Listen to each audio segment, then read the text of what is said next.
இந்த நிறுவனம் தான் 1965 என்னை அறிமுகப்படுத்தினாங்க.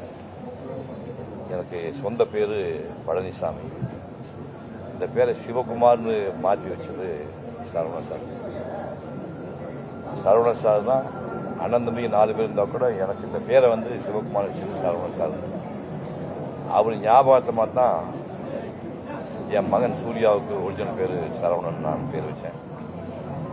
முதல் படத்தில் ஒரு முக்கியமான லவ் சீன் ஒரு 500 அடி வரும். அந்த லவ் சீன் போயிடுச்சு. அதுக்கப்புறம் பார்த்தா இந்த படத்துலேயே நான் 3 சீன் 4 சீன் தொக்கடா சீன் தான் வர மாதிரி இருக்கும்.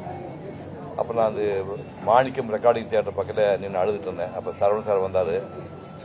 சாரி சிவகுமார், கூட நடித்த பொண்ணுக்கு உங்களுக்கு மேட்ச் ஆகலை, அது கொஞ்சம் சீனியர் மாதிரி தெரிஞ்சு சொல்லிட்டு அப்பச்சி உங்கள் சீனை வெட்டிட்டாங்க. 500 சீன் அதான் படத்தை மெயின் சீன், அதை தூக்கிட்டாங்க. அப்போ நான் இந்த ஓட்டல் அழுதுட்டு இருக்கும்போது சரவணன் சார் கூப்பிட்டு சீக்கிரமே உங்களுக்கு மிகப்பெரிய வேஷம் கொடுப்போம், நீ தைரியமாக இருக்கு அப்படின்னாரு. இது நடந்தது 1965. அப்புறம் 68 உயர்ந்த மனிதன் ஒரு படம், ஒரு உத்தர் புஷ்னு பெங்காலி படத்தை பேஸ் பண்ணி அவங்க பண்ணாங்க. கிருஷ்ணன் பஞ்சி டைரக்ட் பண்ணாங்க.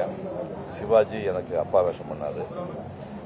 பாணிஸ்ரீ அது எனக்கு அம்மாவாக இருப்பாங்க. அதாவது சிவாஜி எஸ்டேட் வாட்ச்மேனுடைய பொண்ணை லவ் பண்ணி அவளுக்கு தெரியாமல் பிறந்த பையன் நான். படம் பூரா சிவாஜி நடிச்சிருப்பாரு, நான் சத்தியமூர்த்தின்னு அவர் பையனாக நடிப்பேன். நான் தான் ஒரு பையன், படம் பூரா தெரியாது, ஒரு வேலைக்கார பையனாக நடிச்சிருப்பார். படம் முடியும் போது தெரியும் அப்படின்னு சப்ஜெக்ட்.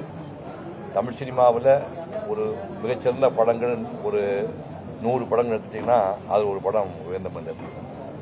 அந்த மாதிரி ஒரு நடிக்க வச்சாங்க. அதுக்கப்புறம் அடுத்த தலைமையில் சூர்யாவுக்கு அயன் பேரழகன் 2 படம் மாஸ்டர் பீஸ் படங்கள். 2மே சூர்யா லைஃப்பில் மறக்க முடியாத 2 படம் அயன். எனக்கு முதல் படத்தில் சம்பளம் சொன்னால் ஷாக் ஆகிடுவீங்க. எனக்கு முதல் படத்தில் சம்பளம் 1000 ரூபாய். பெரிய நம்பர் வச்சுக்கிறது, வெறும் நம்பர் 1 போட்டு 3 செய்ய 1000 ரூபாய் எனக்கு முதல் படம் சம்பளம். ஆனால் சூர்யா அந்த படம் பண்ணும்போது நீ என்ன சம்பளம் கேட்குறியோ அது சம்பளம் தானு கேட்ட படத்தை அப்படியே கொடுத்து படம் பண்ணாங்க.